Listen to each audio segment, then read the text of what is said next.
Well, welcome back to another video tutorial here at GeekatPlay Studios. My name is Gary Miller.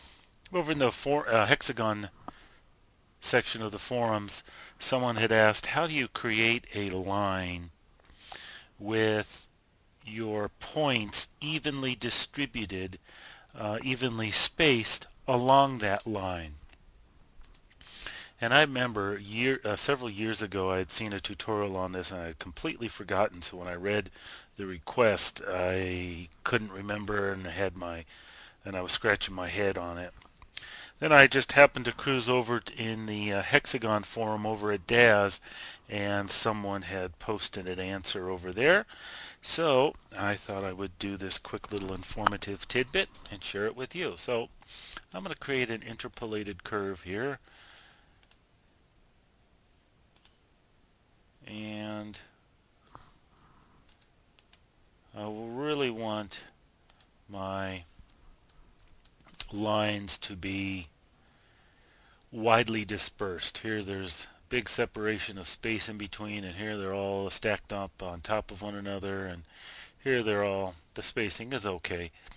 But in its current state, if I wanted to, say, create an object, and I wanted to copy that object multiple times along this curve so that one of my objects here, in this case the cube, appeared at each point.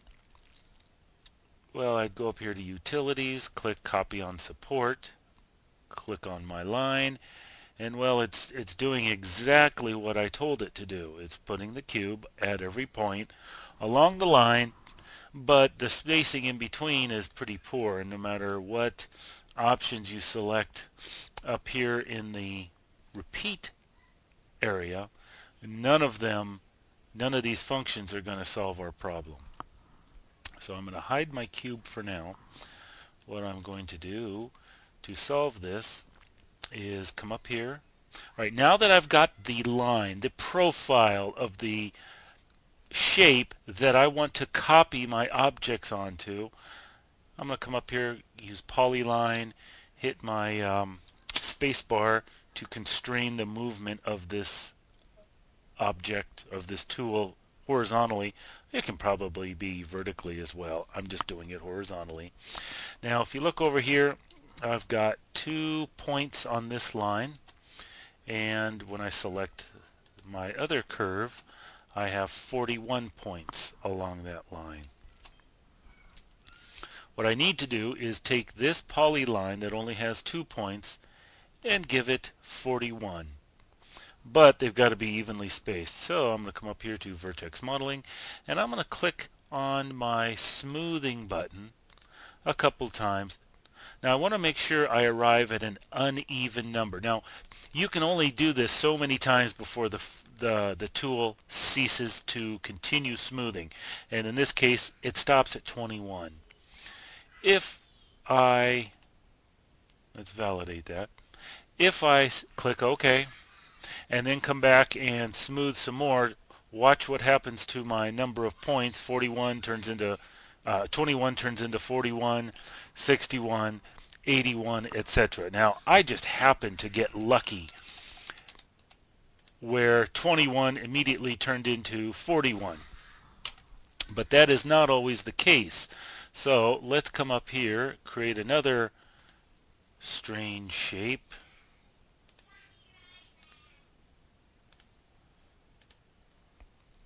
Oh, I've got 41 lines, 41 points again. I want something other than 41.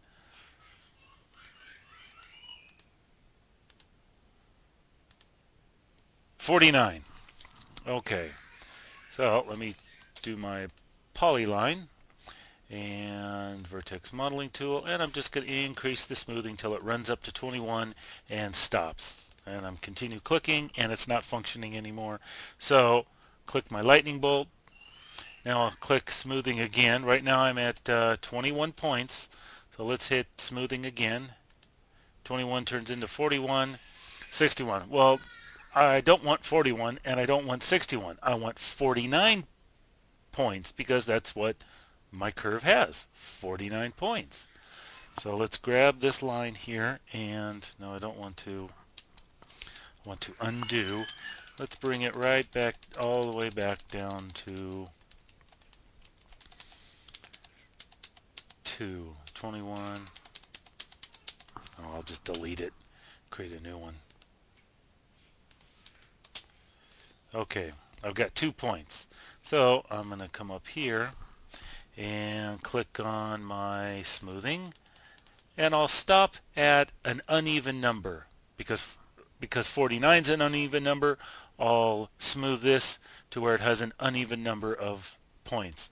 I'll validate that tool and I'll come back up here, and now I'll do this again, and I can arrive right at 49, and that's what I want. So now I need to get this line into this shape with all of my points evenly distributed. So what I'm going to do is come up here to Utilities and use my Bend tool. So with my polyline, my straight line selected, select my Bend tool. I'm going to click on this curved shape, and it automatically takes that curved shape and it does so with my points evenly spaced. So let me zero this out here in my 3D environment.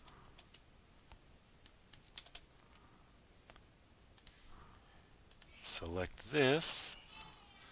Let me zero this one out until it's in the middle of my 3D universe.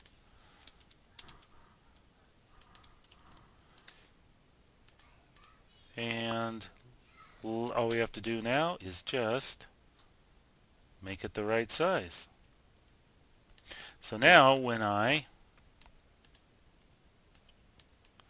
copy my cube or whatever other object I might want, utilities, now when I copy it along my support, I have these objects perfectly spaced along that profile line that I had created.